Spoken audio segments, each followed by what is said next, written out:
नमस्कार सभी प्रिय विद्यार्थियों को। मैं अमरजीत सिंह स्वागत करता हूं आपका अपने इस YouTube प्लेटफॉर्म के ऊपर। आज हम जिस विषय के ऊपर बात करने वाले हैं वो विषय है हमारा बेसिक ऑफ ग्रामर। जैसा कि पिछली वीडियो के अंदर मैंने आपको बताया भी था कि किस किस प्रकार के सिलेबस को या फिर कौन कौन सा सिलेबस है जिसको हम अध्ययन करने वाले हैं, जिसको हम स्टडी करने वाले हैं या जिसके बारे में हम सीखने वाले हैं। तो उसका फर्स्ट टॉपिक हमारा था बेसिक ऑफ ग्रामर। चलिए प्रारंभ करते हैं। तो टॉपिक फर्स्ट हमारा है बेसिक ऑफ ग्रामर।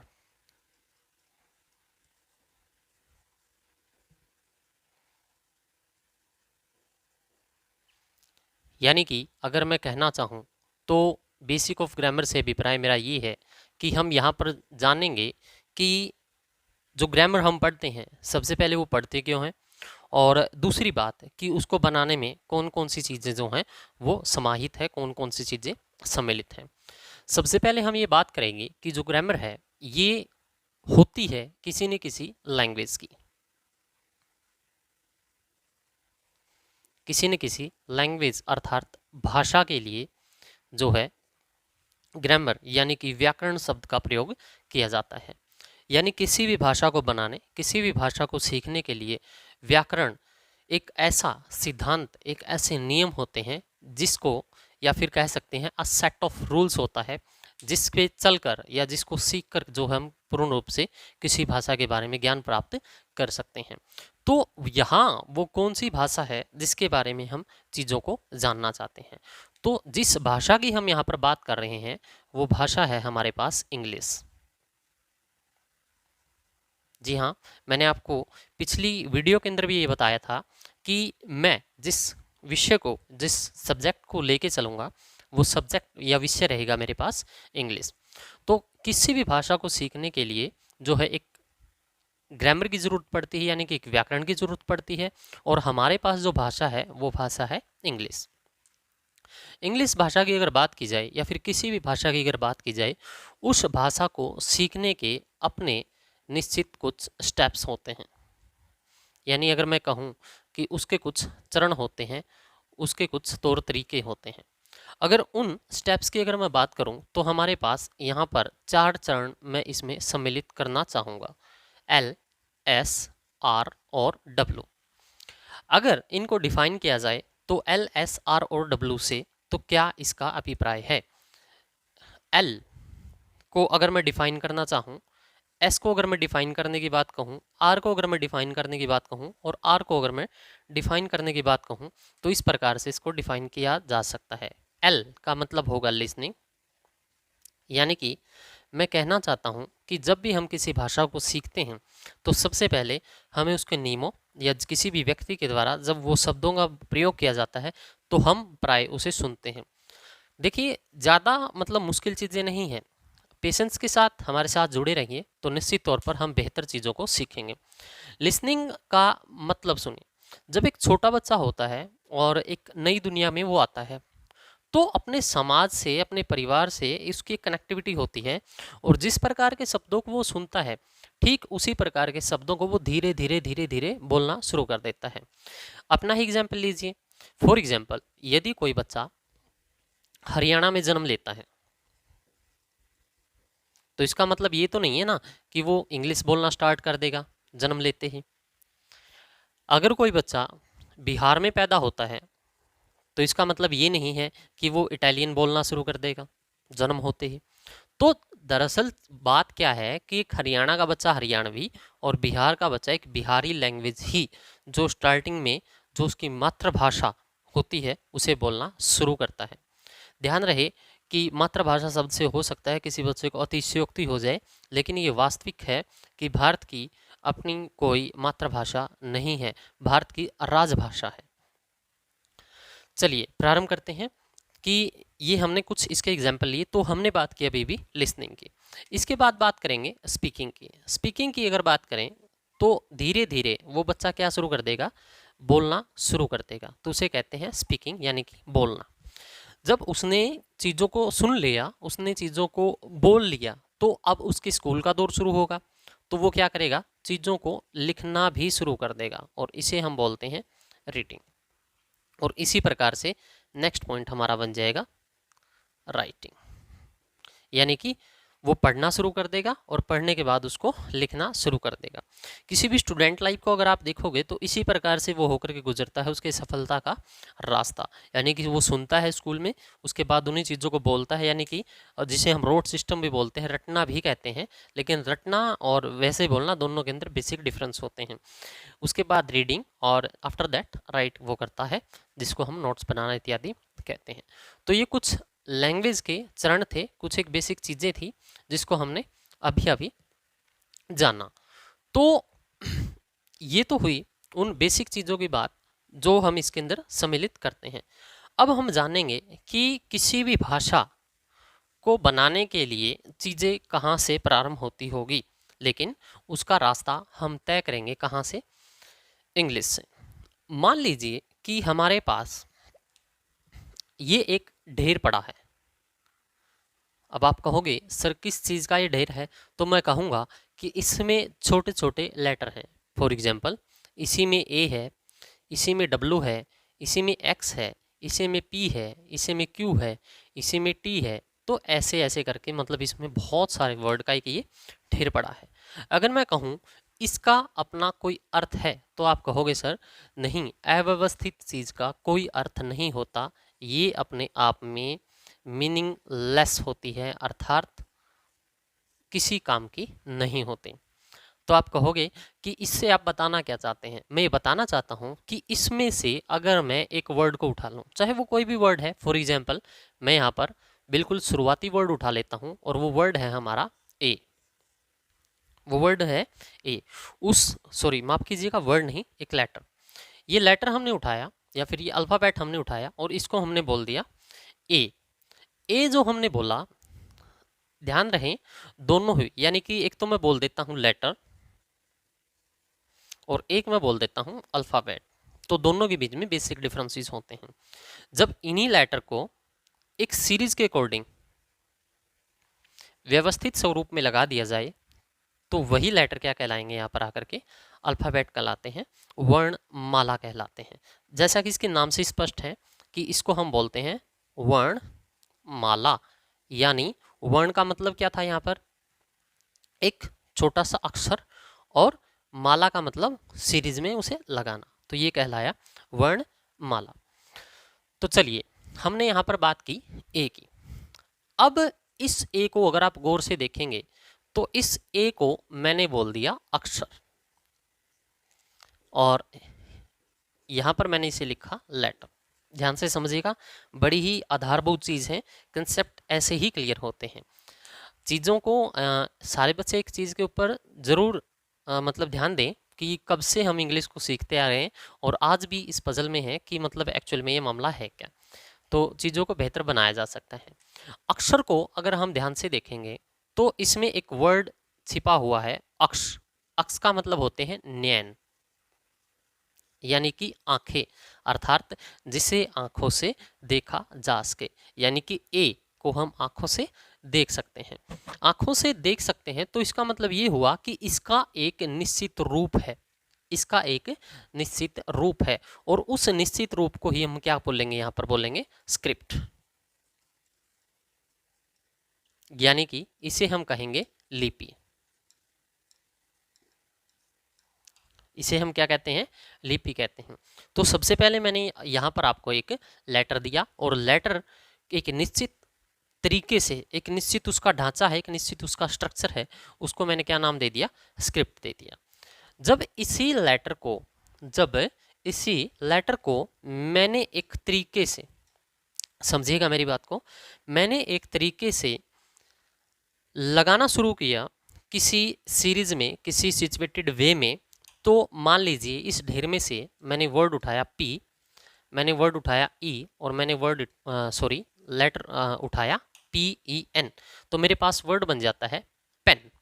तो आप कहोगे सर इसका अपना एक मीनिंग है, इसका अपना एक मीनिंग है।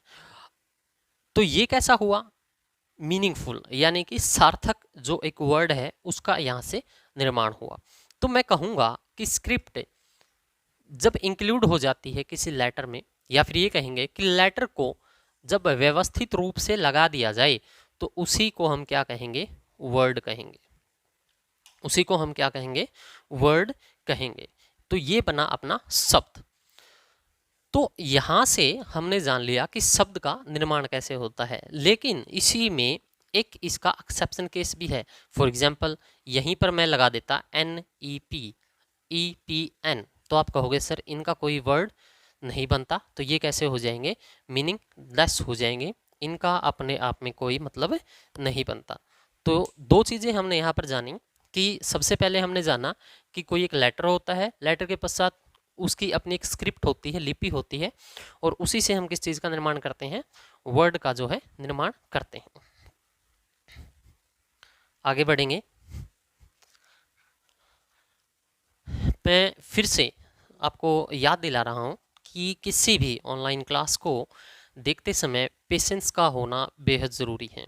और एक चीज़ हमेशा ध्यान रखें, जब भी आप सीखना चाहते हैं तो सीखते समय बिल्कुल एक सिंसियर बच्चे की तरह चीज़ों को फॉलो करें, तब जाकर आप बेहद अच्छी चीज़ों से अवगत हो सकते हैं।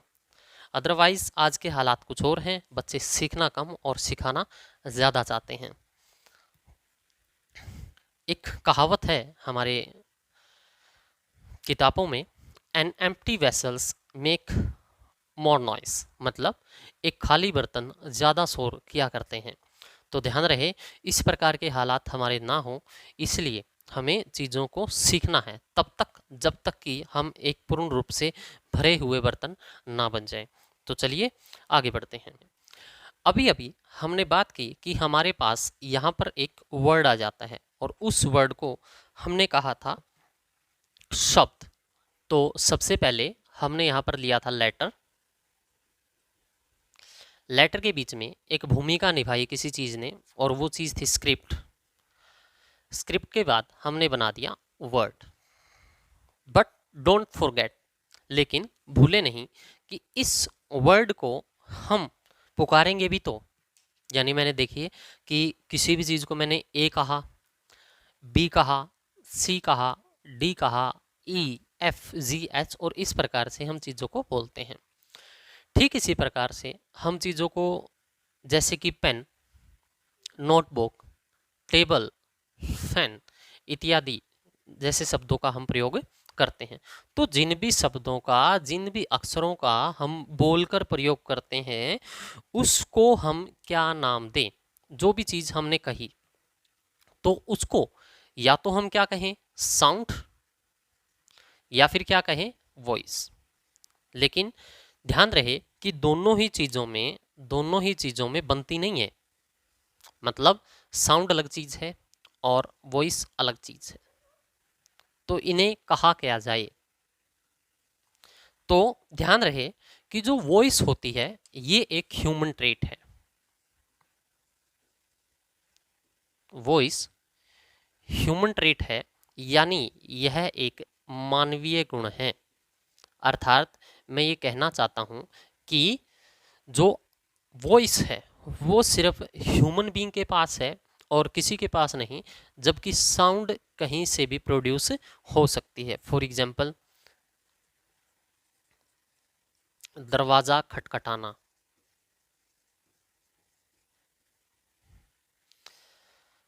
फॉर एग्जाम्पल घंटी बजना, एक्सेट्रा एक्सेट्रा। तो ये सारी के सारे क्या है, आपकी साउंड है। तो ह्यूमन ट्रेट क्या है, वॉइस, और ये बाकी सारी की सारी क्या रहेगी, साउंड। तो हमने दो चीज़ों के बारे में यहाँ पर जाना, साउंड और वॉइस। तो इस वर्ड को जब हम पुकारेंगे तो इससे क्या बनेगी, साउंड बनेगी। और साउंड जो है ये अपने आप में इसके अर्थ होंगे, और इसके जो अर्थ निकलेंगे, पहला कि ये मीनिंगफुल हो सकती है, और दूसरा ये मीनिंगलेस हो सकती है। मतलब अगर मैं जोर जोर से दीवार को पीटने लग जाऊं तो निश्चित रूप से अगर मैं कहूं कि मैं क्या कर रहा था तो आप कहोगे सर आप पागल हो गए हो। अगर इसी प्रकार से बाहर से कोई व्यक्ति आता है और आप अंदर टीवी देख रहे हैं, खाना खा रहे हैं, और वो दरवाज़ा खटखटाने लग जाए, तो आप कहोगे कि सर कोई नॉक कर रहा है और उसका अर्थ ये हुआ कि वो आपसे दरवाज़ा खुलवाना चाहता है, मतलब अंदर आना चाहता है। तो जिसमें किसी बात का कोई अर्थ निकले उसको तो हमने कहा मीनिंगफुल, और जिसका अर्थ ना निकले उसको हमने कहा मीनिंगलेस। तो इस प्रकार से इसीलिए मैंने यहाँ पर दो बातों को लिखा है, मीनिंगफुल और मीनिंगलेस। तो साउंड की हमने बात कर ली, अक्षर की हमने बात कर ली। अब आगे जो वर्ड बने थे वो वर्ड बने किससे हैं, मैं थोड़ा सा और इन चीज़ों को घुमाकर ले जाना चाहूँगा। यानी कि अगर मैं कहूँ इस लेटर को एक बार फिर मैं नीचे लेकर आना चाहूँगा। इन लेटर को मैंने अल्फ़ाबेट्स बोल दिया, यानी इसको मैंने नाम दे दिया था वर्णमाला। इसको मैंने क्या नाम दिया, वर्णमाला। वर्णमाला की अगर बात की जाए तो इसमें टोटल जो लेटर होते हैं उनकी कुल संख्या होती है 26। उनकी कुल संख्या जो होती है 26 होती है। और अगर इन 26 संख्याओं की बात की जाए, मैं थोड़ा सा अलग निकाल लेता हूं। अगर इन टोटल 26 जो है अक्षरों की बात की जाए तो इसको हम डिस्ट्रीब्यूट कर सकते हैं। और डिस्ट्रीब्यूशन की जब बात करें तो इसमें दो चीज़ों को हम सम्मिलित करेंगे।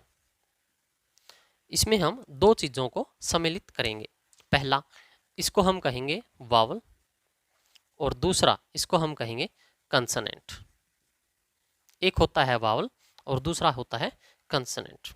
विस्तार से जानते हैं कि इसमें इसका किस प्रकार का रोल होता है, किस प्रकार से रोल प्ले करती है।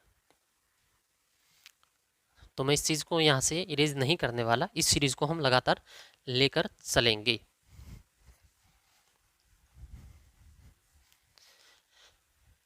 चलिए, तो हमने अभी अभी यहाँ पर बात की कि इसमें दो चीज़ों को शामिल किया जाता है। इसमें एक चीज़ और पढ़ी थी हमने इसके साथ साथ, एक तो हमने पढ़ लिया यहाँ पर साउंड, स्क्रिप्ट की हमने बात कर ली, और इसके साथ साथ अब हम यहीं से पढ़ रहे हैं और वो चीज़ है अल्फ़ाबेट।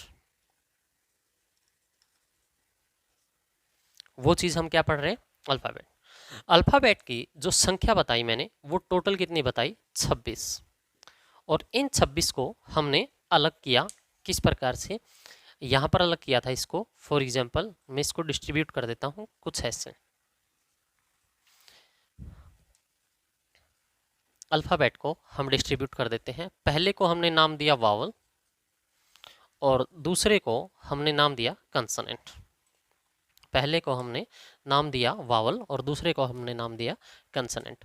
वावल की अगर बात की जाए तो ये संख्या में 5 होते हैं, आप सारे जानते हैं, ए, ई, आई, ओ, यू। जबकि रिमेनिंग जितने भी होते हैं वो सारे के सारे यानी कि 21 वो क्या होते हैं, हमारे कंसोनेंट होते हैं। ध्यान रहे, बच्चे इसको पुकारते समय अक्सर गलती कर बैठते हैं, ये कॉन्सोनेंट नहीं कंसोनेंट होते हैं। जी हाँ, ये कॉन्सोनेंट नहीं कंसोनेंट होते हैं और यही इनका राइट प्रोनाउंसिएशन है। जी हाँ, प्रोनाउंसिएशन नहीं होता, प्रोनाउंसिएशन होता है, ये चीज़ भी आपको ध्यान रखनी है।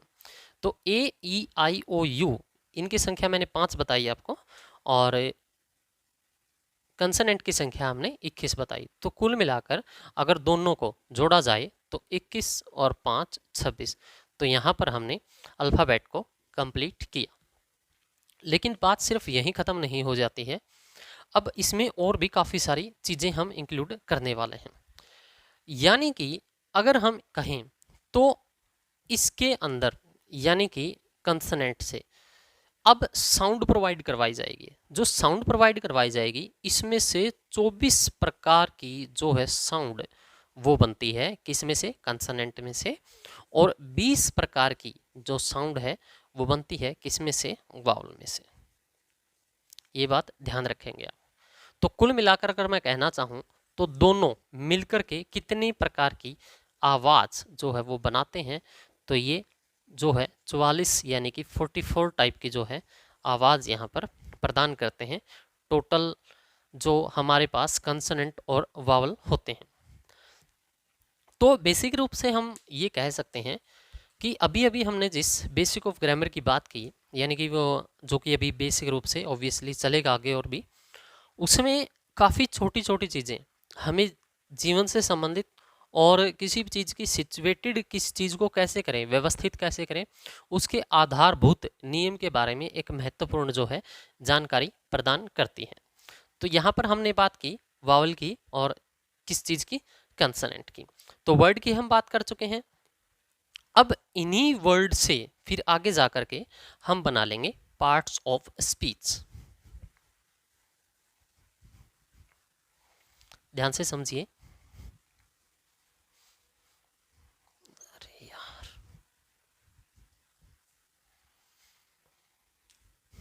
तो यहां था अपना वावल।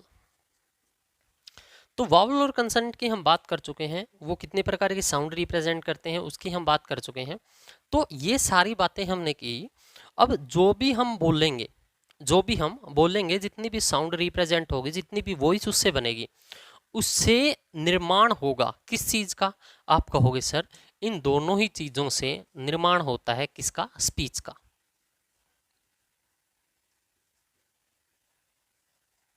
इससे निर्माण होता है किसका? स्पीच का। अरे भाई, छोटे छोटे यूनिट्स को, छोटी छोटी इकाइयों को जोड़कर ही तो हम बोलते हैं। फॉर एग्जाम्पल, एक छोटे से बच्चे की हम बात करते हैं। जब वो बोलना शुरू करता है तो शुरू में मान लीजिए बोलना चाहता है, पापा शब्द बोलना चाहता है, तो प शब्द को फिर धीरे धीरे करके ऐसे, मतलब एक्चुअली मैं भूल गया हूँ, जब छोटा था तो मैंने भी ऐसे ही शुरू किया था, और ऑब्वियसली आपने भी किया था, दांत दिखाने की जरूरत नहीं है। तो ये जो स्पीच जो है हम छोटी छोटी यूनिट से बनाते हैं। तो किस प्रकार की यूनिट से? जो 44 टाइप की जो इससे वॉइस या साउंड जनरेट हुई थी उससे। तो अब इसी से एक यहाँ से टॉपिक का निर्माण हो जाएगा, और वो टॉपिक के अंदर 8 पार्ट हम इंक्लूड करते हैं, जिसे हम नाम देंगे। और क्या नाम देंगे उसे? उसे हम कहेंगे parts of speech. Parts of speech का हम उसे नाम देंगे। तो पार्ट्स ऑफ स्पीच यहां से बन जाएगा, पार्ट्स ऑफ स्पीच यहां से बन जाएगा। और पार्ट्स ऑफ स्पीच के अंदर कितने पार्ट होते हैं? 8 पार्ट होते हैं। फॉर एग्जाम्पल नहीं, कंप्लीटली मैं करवा ही देता हूं। Noun, pronoun, adjective, adverb, verb, conjunction, preposition और इंटरजेक्शन। तो कुल मिलाकर हमने यहाँ पर कितने पार्ट बनाए? इसके 8 पार्ट जो है वो कंप्लीट किए, कि इन चीज़ों को जो है इसमें सम्मिलित किया जाता है। मैं दोबारा से रिपीट कर देता हूँ। Noun, pronoun, adjective, adverb, verb, interjection, conjunction और प्रोपोजिशन। तो कुल मिलाकर इसके कितने पार्ट होते हैं? 8 जो पार्ट होते हैं वो पार्ट्स ऑफ स्पीच के अंदर इंक्लूड किए जाते हैं। तो ये हुआ हमारा पार्ट्स ऑफ स्पीच का हिस्सा।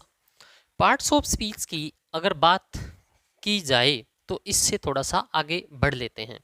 जब इससे आगे बढ़ने की बात आती है तो लास्ट जो हमने अपनी बात थी, जो कि हमने रोकी थी कहाँ पर? वर्ड पर। ध्यान दीजिएगा कैसे। सबसे पहले हमने यहाँ पर जाना था लेटर के बारे में, उसके बाद हमने जाना था कि कोई साउंड नाम की चीज़ होती है, इसके साथ साथ हमने जान लिया था स्क्रिप्ट के बारे में, स्क्रिप्ट के साथ साथ हमने जान लिया था साउंड होगा, हाँ जी हाँ, यहाँ पर बन जाएगा वर्ड। और उसी वर्ड को मैं यहाँ पर अब आगे लेके चलने वाला हूँ। देखिए, वर्ड को मैंने दो प्रकार से डिस्ट्रीब्यूट कर दिया था, एक मीनिंगफुल था और दूसरा मीनिंगलेस था। एक मीनिंगफुल था और दूसरा मीनिंगलेस था। इन्हीं वर्ड को इन्हीं वर्ड को अगर किसी सीरीज में लगाया जाए, अगर किसी सीरीज में लगाया जाए और उसका अपना एक मीनिंग हो, उसका अपना एक मीनिंग हो। देखिए किस प्रकार से मैं इस चीज को लिखने वाला हूं, बड़ी ही महत्वपूर्ण चीज हो। It has its meaning but not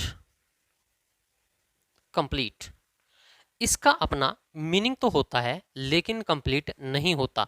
मैं किसी ऐसे चीज की, किसी ऐसे विषय की बात करने वाला हूं, किससे आगे, वर्ड से, और वो चीज क्या बन जाएगी, वो चीज बन जाती है फ्रेज। वो चीज क्या बन जाती है, फ्रेज। यानी कि इससे आगे जो चीज आई वर्ड से, उसको मैंने क्या नाम दे दिया, उसको मैंने नाम दिया फ्रेज। ठीक है जी।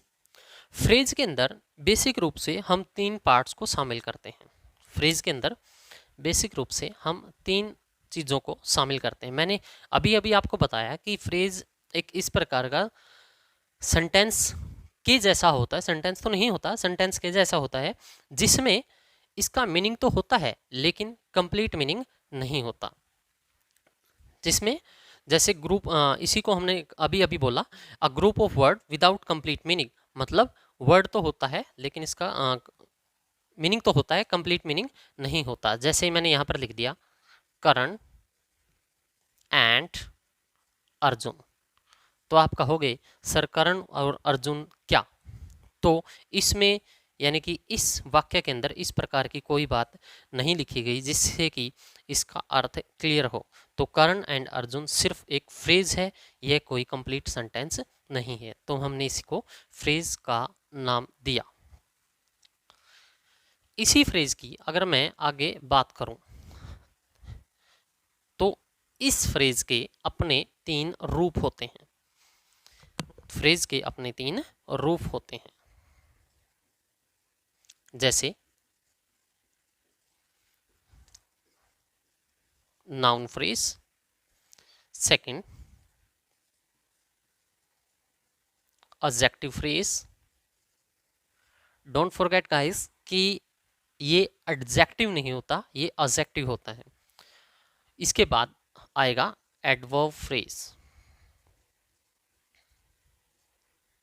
तो हमने तीन पार्ट्स यहां से किए, नाउन फ्रेज, एडजेक्टिव फ्रेज और एडवर्ब फ्रेज।